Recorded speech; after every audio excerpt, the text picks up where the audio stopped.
My little songbird, are you ready to depart? The sun has set, so we need to leave soon. What is it? You wish to stay a little longer at the oasis? My songbird, I said that when evening falls we should head back to my caves. I've been away from them for a long time, and I grow irritable when I am far from my horde. It'll be fine. But what if goblins have caught wind of it? Or worse, a foolish group of adventurers are getting their greedy fingers all over my treasure. I no longer have a collective of worshippers to guard it day and night, so it is almost defenseless in my absence. Yes, almost. While my true strength lies in the calamity I can unleash with my teeth and talons, along with my effortless wielding of the power of lightning. I did tell you that I placed protection wards before I left, on top of all the usual defenses. Traps, sinkholes, locked doors. Even some magical beasts that are intuitively drawn to the power and shelter my home passively provides.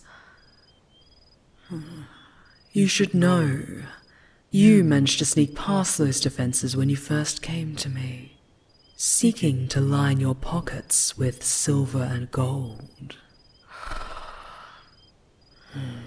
If anything, I needed to increase my defenses after you slipped past them, to ensure you could not escape from me.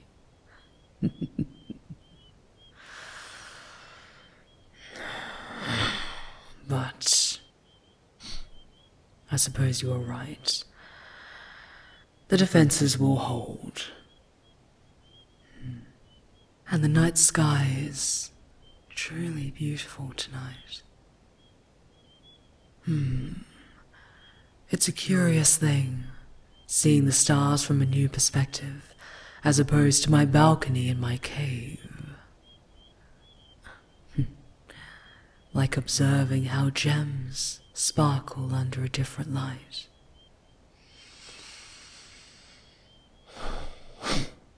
Very well. I will permit us to linger at this oasis. But be warned. If we return to my home and there's an infestation of idiots crawling all over my gold, you're going to be the one to clean them out. Understand?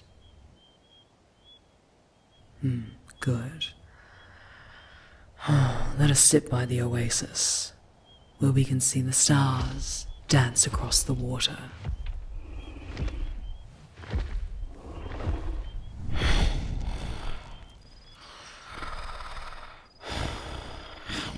Just give me a moment.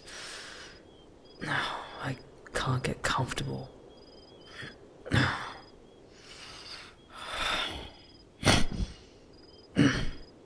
I think there's something stuck in the scales between my wings. Songbird, would you mind taking a look? I can't quite reach there. Thank you.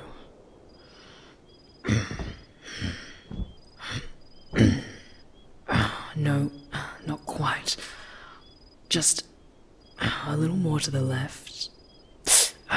It feels like a thorn digging into my flesh. I think you got it. Now, pull it out if you please.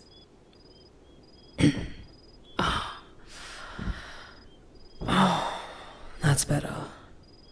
What was it? A piece of roof tile. I see. I suppose I did break my prison apart when I transformed, and the roof came crashing down atop us. So it makes sense that a few shards of rubble got stuck. I thought I got all of the debris out when we were swimming, but apparently not. Luckily, you have wonderfully dexterous hands. While I will be able to resume my humanoid shape when we return, and any lingering detritus will be forced out. It does feel nice having your fingertips flow so gently around my scales.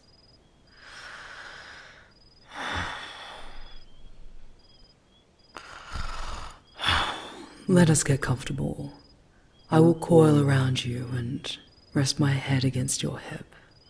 You may lean back against my neck if you so desire. Good.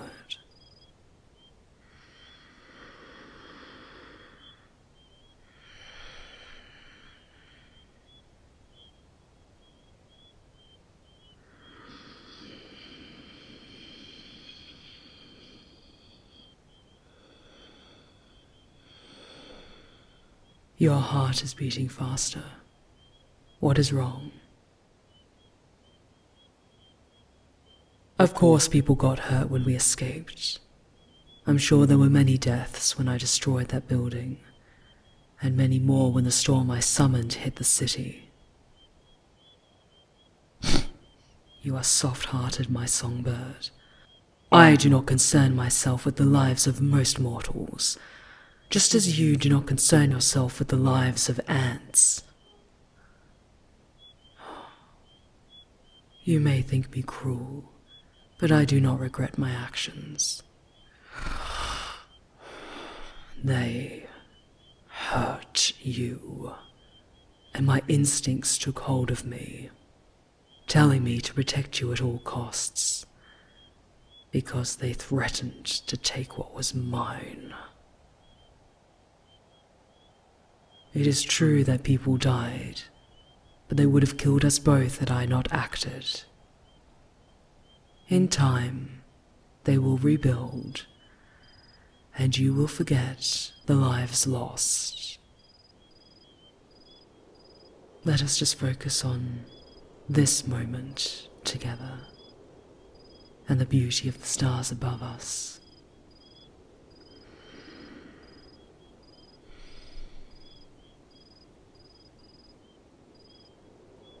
I wonder what the stars look like in other parts of the world.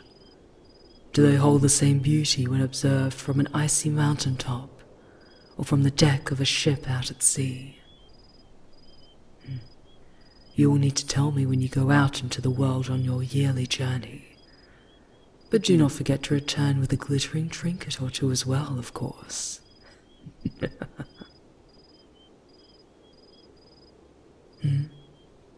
Am I curious about seeing the rest of the world?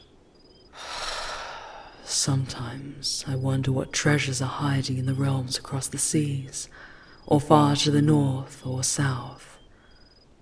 Not just the ones that glitter, but other things, like the taste of foreign fruit and spices, or tomes I am yet to read, poetry I am yet to hear. But you have basked in the beauty of my hoard. You have seen the treasures I call mine.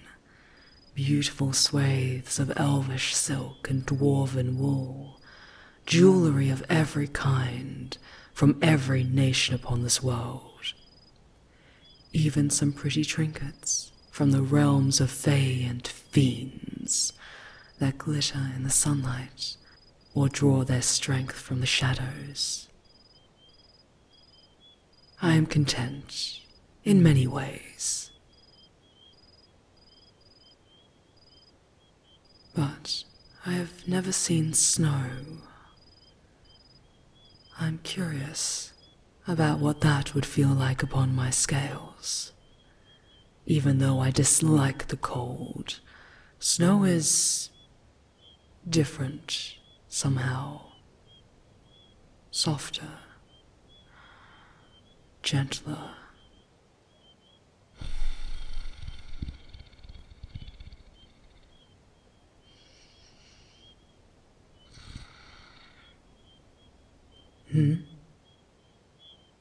Would I come with you on these little adventures? No. I know that is probably not the answer you wished for, but please remember that despite our intimate connection and my moments of civility, this is what I truly am. A towering beast of primal hunger and desires. We dragons are limitless in our power, but we are still slaves to our natural instincts. Just as the wolf howls, or the fish swims, or the falcon flies, dragons covet and are tethered to what is precious to us. And I do not just speak of us chromatics. Even those pious metallics must obey their natural desires, even if they pretend to be above them. As much as I enjoy the idea of venturing out into the wild world with you, that would mean being parted from my horde for a long, long time. Even now it has been less than a week since I left my caves to seek you out, and I already feel somewhat strained, as though my bones were being stretched between where I lie here, coiled around you, and the security of my glittering hoard of treasures. It is indeed the call of Ferod Mirik. The golden requiem never fades, and its melodic cry only grows louder the longer I am parted from what belongs to me. But it's strange.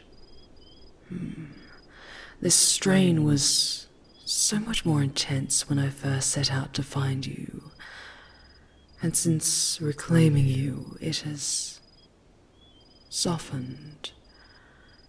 I still hunger to return to my home, but I imagine it's akin to how you feel when you think about the city you were born in.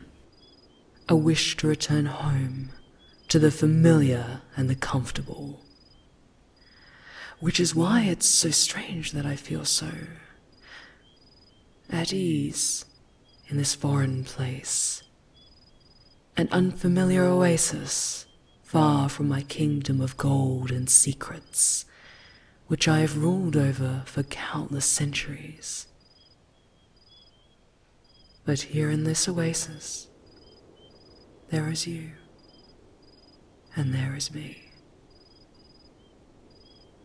And perhaps for now, that is enough.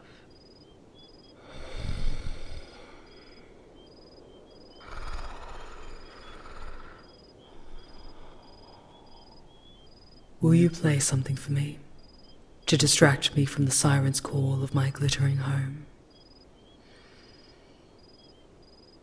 Thank you, my little songbird.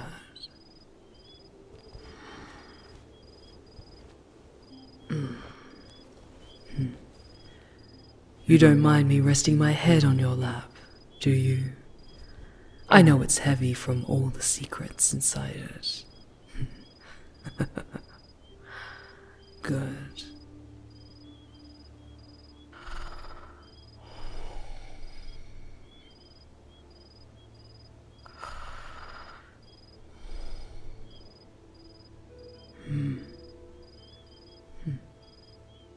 I really said all that, didn't I? You really are a wonderful listener, my little songbird.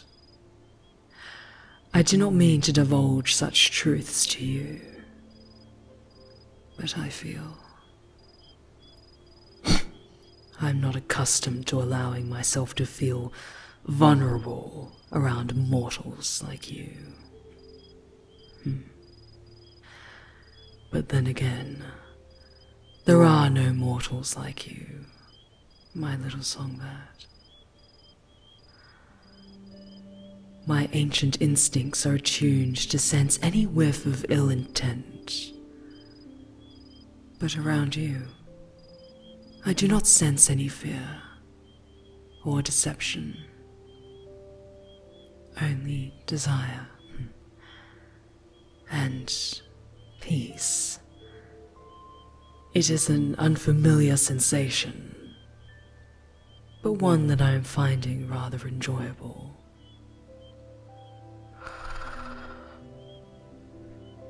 But we must take to the skies before the night is over. Lingering here was a good idea, but let's not leave too much to chance, all right? Perfect. Now please keep playing. I think even the stars are shining brighter so they can hear your beautiful voice. Play and sing,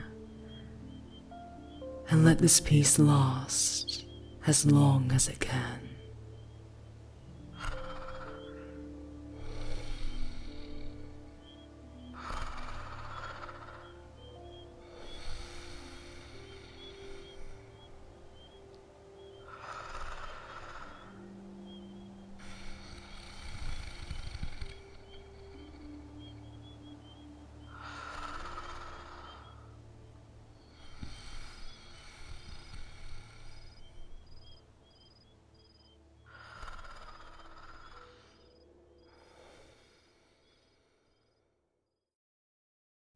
If you enjoyed this ASMR tale and want to become one of the incredibly kind souls featured here, then please consider supporting me on Patreon.